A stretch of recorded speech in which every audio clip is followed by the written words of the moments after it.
Sara, sigurado na mananalo for president. Nobody could beat her. Yan, ha? Very popular at that time. Now, si Ayan, coming from a very veteran politician. Hindi na, sabi niya, mananalo yun. Di ba? Kaya nga, sabi nga ni, di ba, naalala nyo, binati ko si Vice President Sara Duterte nung sinabi niya yan, one time. Sinabi niya yan eh. Sabi niya, sa akin na yung presidency. Di ba? Meron siya sinabing ganun eh. It's already mine. Pero, hindi niya tinuloy. Alam mo, noon, yun ang ano eh. Because of the success of Tatay Digong.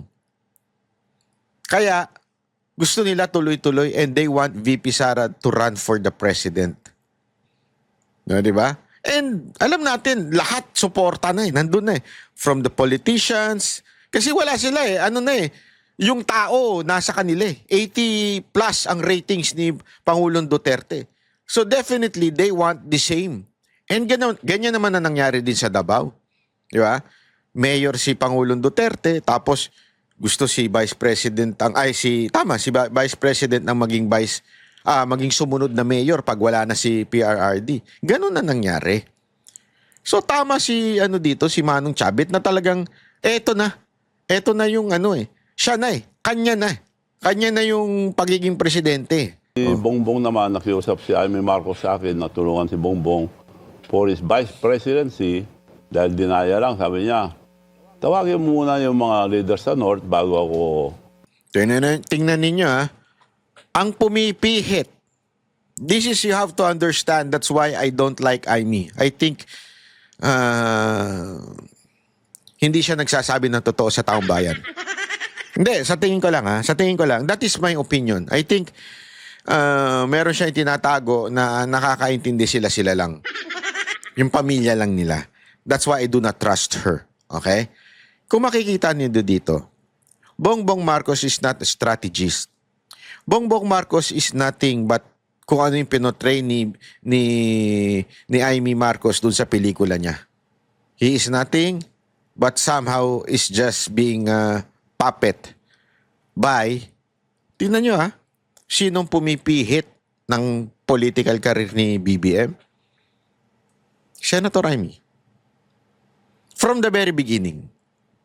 That's why I do not believe na magkaaway sila ngayon. I do not believe na magkaiba sila. Yung mga patutsada ni Amy Marcos, panis, supot, ika nga. Pansinin nyo, hindi niya nga sinisising kapatid niya ever eh. Bakit? Kasi part of the plan. Na kunwari, sisihin yung mga palpak dun sa mga tauhan, pero hindi naman kay Bongbong Marcos. Para ang dating, you're sparing your brother para lang, di ba, babanatan mo yung mga gabinete niya. Sa akin, that's stupidity.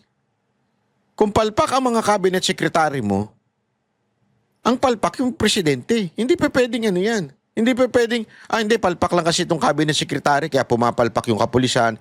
Palpak lang itong cabinet secretary to, kaya pumapalpak yung mga justices. Hindi pa pwedeng ganun. Justice, hindi pala justices, sorry.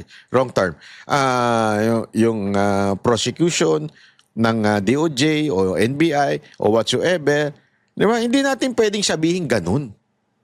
Pumapalpak lang sila at hindi kasalanan ng kapatid mo. Ang kapatid mo ang big boss, supposedly.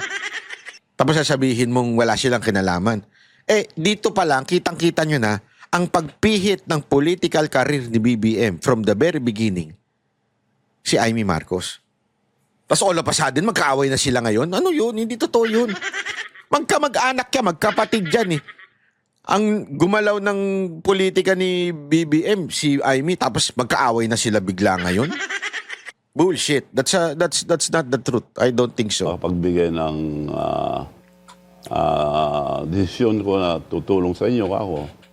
I will invite them, all the leaders in the North, but I'll use your name because you're the president of the Mayor's League. Sige ako. Nimbita niya, dumating naman lahat. So pagdating doon, sabi ni Amy, thank you for coming. So we could start the early campaign of Bongbong for Vice President. Dinaya lang eh, sabi niya. But Manong Chavez sa plan. Manong, can you tell us a plan? Kako, magpapile tayo for President, ay for Vice. Marami kang makakalaban dyan. Kung ang gusto kong mangyari, mag-file tayo ng for President, wala pa na magpapile eh. Pero pag nag-file si Sara, you have to slide down. Then I have the leverage to talk to Sara, ikaw ang Vice, protected ka na. Palakpakan sila, si BBM, salamat Manong. Kita niyo yung plano? At si BBM mismo nagpasalamat din. That was the plan. Oh. 'Di ba? President muna si VP Sara Duterte, tapos sorry. President pala si tatakbuhin ni Marcos, tapos pag nagpresidente si Sara, bababa si Marcos. Ganun dapat. Yeah? Ah. Yun ang plano eh. Well, pa noon ang lumabas. COVID. So, nakiusap ako sa Department of Health, pwede small group. So, nag-ayos ako, being the president of the Mayor's League, regional mayors. Isang region, lahat ng mayors. So, nakilala si Bongbong sa mga mayors. Yung mga mayors nga, paano si Sara? Then, nag-uusap na kami ni Sara, may plano ako dyan, ako. So, kita mo, kahit yung mga mayor si VP Sara talagang gusto nilang presidente. Oh. Kung hindi lang pinersuade ni Governor Chavit yung mga mayor, sinabi, hindi, may usapan na kami ni Sara. For president. Sara for president eh. Hindi, okay lang yan ako. So, nakako naman si Bongbong mag-slide down. O in the end, bakit hindi po nag-slide down si BBM? Nagkataon ng problema nung popular na si Bongbong dahil sabi sa akin ni Bongbong noon, Manong, ang swerte ko, ikaw ang presidente ng Mayor's League. Puro mayors ang minimit ko ngayon. Ang laking tulong ng mga mayors. Nung tumakbo ako noon, wala akong isang mayor, sabi niya. So Grabe yung ginawa ni ni Chavit Singson, Di ba?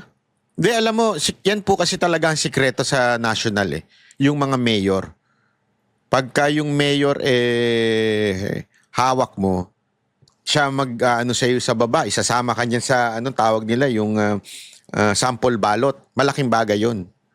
Pag binitbit ka ng mayor, kaya nililigawan ng bawat tumatakbong presidente, tumatakbong senador, ang mga mayor ng mga lunsod. Ikakampanya ba siya o ganun. Ang naglakad doon si Chavit. So, dapat malaking utang na loob ni Marcos dito kay Chavit. Yun ang totoo. Oh. Pero nung nagka-momentum na po siya, ayaw na mag-slide down. No, wala nang pagkakataon na gano'n dahil nung kinausap ko si Sara na pag nag-file ka, willing si Bongbong, yun ang usapan namin dahil kami mga mayors, committed na kami sa iyo. As we have committed. So he's willing to slide down. Hindi naman, hindi na ako tatakbo ngayon. Next time na lang, sabi niya. Bakit naman? Hindi, marami rin hindi ko na makwento yung mga bang nangyari. So, ayaw na niya. So in the end, so kako kay Bongbong, bingo ako. Wala ka lang kalaban. bingo siya. Yung So talagang may utang na loob. Hindi lang kay Chavit Singson itong si Bongbong Marcos. Kahit po kay BP Sara, kung hindi nag-Vice President si BP Sara Duterte, olat ka. Hindi ka mananalo. At saka, yung mga mayor, talagang si BP Sara Duterte gustong maging presidente. Hindi ikaw. Second choice ka lang. Kaya ka naman. Hindi. Gusto mo ganyan? Second choice? Halimbawa, ligawan ka ng isang lalaki. Ay, birang buhay rin. May lalaki lalapit sa'yo. Alam mo, gusto kitang, mga pangasawa. Kursunada kasi tayo. Pero meron talaga akong iba una. Pag hindi niya ako sinagot, ikaw nang, tayo dalawa na. Ano mararamdaman nyo nun? Hindi, kayo mga kababaihan, sabihan kayo ng lalaking ganun. Pangalawa ka lang, meron talaga akong ibang crush . Ito talaga yung crush ko. Kaya lang, hindi ako sure kung sasagutin ako . Pag hindi niya ako sinagot, huwag ka mag-alala. Sa'yo ako mapupunta. Putang inang yan, shit. sorry. Ano nga, di ba? Gusto nyo ganun? Gusto nyo? Hindi. Bako nagtatanong lang naman ako kung gusto nyo ng ganung klaseng lalaki. So parang ganun na nangyari. Ang talagang choice ng mga mayor, si Vice President Sara Duterte, hindi si Bongbong. Nagkataon lang, hindi tumakbo si Bongbong at sumama si Vice President kay Bongbong. So, yung mga sinasabi ng mga tatanga-tangang tansong vlogger na kaya daw nanalo si Bongbong Marcos, it's not because of Sara Duterte. That's truth. That's not the truth. And that's bullshit, sabi niya. Bakit? Yan na nga mismo. Oh. Mga mayor na nga nagsasabi. Gusto nila si BP. Nagkataon lang, hindi tatakbo si BP. Malakas for president, ayaw na tumakbo, di good for you. Tuwan-tuwa siya. Tuloy-tuloy na kami lahat. Tuloy-tuloy. Ala kaming, ako lahat ang ginamit lahat ang plano ko, kasama ko siya, ako nagkukontak sa mga mayors, ako nag-aaral sa lahat. Support. Pag may banat kay Bongbong, ako nagsasagot. Nako? Pero after election, may Alzheimer na si Bongbong, hindi na ako kilala. Nako po! So ngayon po ba, kanino kayo mas malapit? Ha? Kay President Ayun Bongbong na. Marcos or kay... Pero bago natin i-discuss yung Alzheimer ni Bongbong, hindi, may maganda siyang ano dito ha. Meron siyang binitawan dito, hindi ko alam kung paano niya sinasagot. Sabi niya, pag may banat kay Bongbong, ako ang sumasagot. Ako may tanong. Nakita niyo ba si Chavit Singsong sumagot? Hindi. So anong ibig sabihin niya ng siyang sumasagot?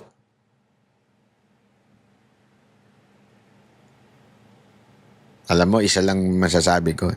Meron talagang farm. Mahilig pa naman sa farm itong si Manong Chavit. May farm ng sumasagot. Meron talagang countermeasure sa social media itong grupo ni Marcos.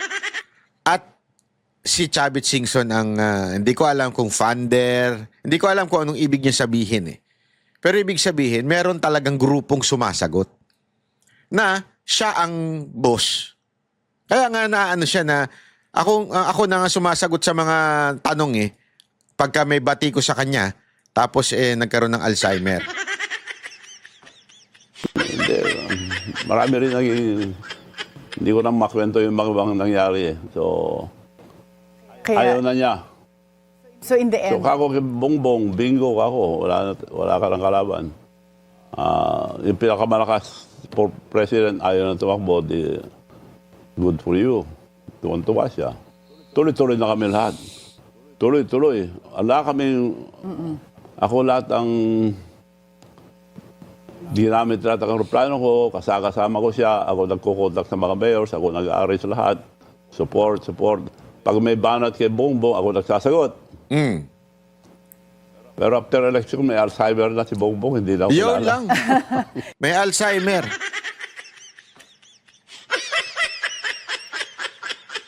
Alam mo, ang nagpabagsak kay Erap, ito si Manong Chavit.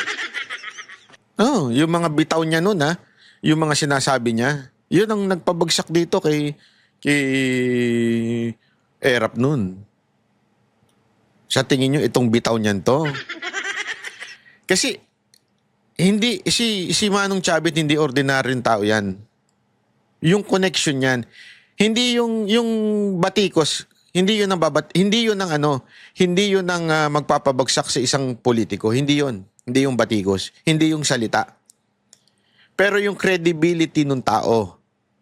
Yung credibility niya bilang may mga koneksyon, may mga supporter, may mga negosyanteng kaibigan, nagsalita na siya. Nagigets nyo? Nagsalita na siya. Ibig sabihin, nagsabi na siya na eto si Bongbong, hindi ito maaasahan. Ano yung ibig sabihin niya na may Alzheimer? Etong si Bongbong, lahat ng mga pinangakuan nito, ng something, ng mga negosyante, wala. Ito ay walang kwenta.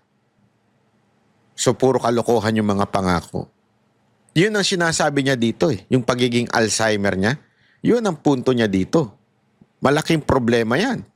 Lalo na sa mga negosyante. Kaya nga nakakatakot yan kasi kung ito ang dating nagpabagsak kay Erap, yung mga bitaw niya, eh, hindi kaya baka ganyan din na mangyari. Naku, ayoko naman. Naku. Mahirap yan. Huwag ganyan. Hindi dapat yan. Hindi. Alam naman tayo, hindi tayo pabor sa mga pabagsak eh. Kaya nga ewan ko kung anong mangyayari. So Tingnan ngayon po natin. ba, kanino kayo mas malapit? Kay President Bongbong Marcos or kay Senator Amy? Kailan, malapit naman ako dahil tinutulungan ko sila tuwing eleksyon. So, ito na siguro last na pag-support namin sa mga Marcoses dahil Nako. sila may kilala. Yari ka, bata Okay, so ka. ngayon po, ang support nyo kung sakaling tumakbo si... Ay, sandali. Kung tumakbo si Amy, baka naman magbago ka, Manong Chabet. Hindi, baka mamaya pagtakbo naman ni Amy, bigla ka naman magbago. Huwag ganun. Baka makiusap na naman sa'yo si Amy. Vice President Sara sa 2028 will be with... I will Vice support her.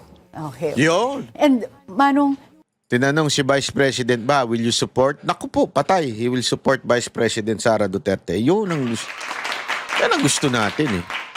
Pero Manong Chabit, walang bat-bat ha. I will support her but Senator Amy should be the Vice President. Wag naman ganun. Wag ganun. Manong Chabit, wag sanang ganun ha. Okay na yung I will support her kung kahit sino pa yung kanyang Vice President. Wag na yung I will support her pero kailangan Vice President si Senator Amy. Wag po sanang ganun. Manong Chabit ha. Pero syempre, it's your choice. It's your freedom. It's your vote. Pero sana lang.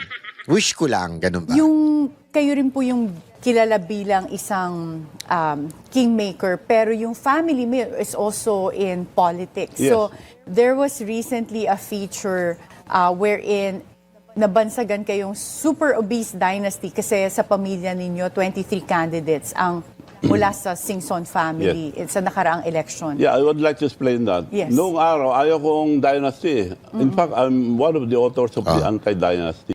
Hindi na natin yan itatakel dahil ibang issue na yan. Local politics na yan. Sa kanila na yan. O, basta tayo, dun lamang tayo sa national politics sa ating Vice President Sara Duterte. Palakpakan. Maraming salamat kay Manong Chabit at susuportahan niya si Vice President Sara Duterte. Pero sana, ako lang may wish. Sana suportahan niyo rin ako.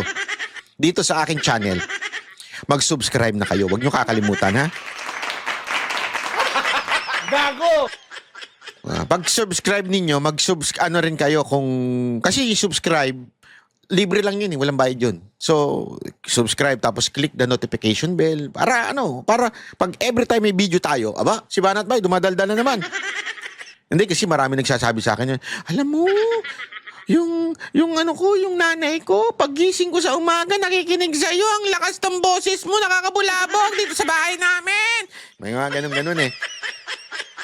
Oh, yung anak ko, tuwan-tuwa siya. Hindi ko alam kung bakit. Mukha ka atang clown. Hindi, may mga ganun. Kahit daw bata, tuwan-tuwa sa akin. Hello! Baka ba ako si Jollibee? Ay, mga bata! Huwag niyo akong tutularan! Huwag kayo masyadong kumain ng mga cake. At saka Sans Ribal. Sarap-sarap pa naman nun. Tanong sa nanay niyo kung ano yun. Gago! Favorite ko po kasi yung Sans Ribal. Okay, mga bata, ha? At the same time, kung gusto nyo naman talagang supportahan si Banat Bay, pwede rin kayo magpa-member. Yun, may bayad na po yun. Yung membership, dito sa, sa YouTube yun. Hindi sa akin direkta yun, ha? Papa-member kayo sa YouTube, tapos monthly yun, na parang meron kayong pledges kay Banat Bay para manatiling independent siya sa kanyang programang Banat Bay. Dadaan yan sa Google, tapos kakaltasan kami ng Google, US tax. US tax, ha? Kaya pwede na ako mag-apply ng green card, eh. Dami ko na binabayad na US tax, ha? Google! Baka naman, boss, bawasan mo naman. Pwede kayong maganda dyan. Tapos, yun na yun. Ha? Para hindi katulad ng mga, hindi kasi, ito diretsuhan tayo eh. Sabi na iba, paano kayo nabubuhay? May views kami. Tanungin nyo yung mga tanso. Paano sila nabubuhay? Walang nanonood sa kanila. Pero yung bahay nilang dating kubo-kubo, ngayon nakakondo na. Yung dating walang kotse, nagbibisikleta lang, ngayon nakakotse na. Pero pag titingnan mo yung channel nila, walang views. Bakit? Bayaran eh. At least tayo, sinasabi natin ito kasi dito tayo sumasahod sa YouTube. Ay, mas maigi na yun, di ba? At yun nga mga kababayan, anong masasabi niyo sa balitang ito? Maaring ihayag ang inyong opinion at kuro-kuro sa comment section sa ibaba. Huwag din kalimutang mag-like, mag-subscribe at mag-share sa bidyong ito. Maraming salamat sa panonood.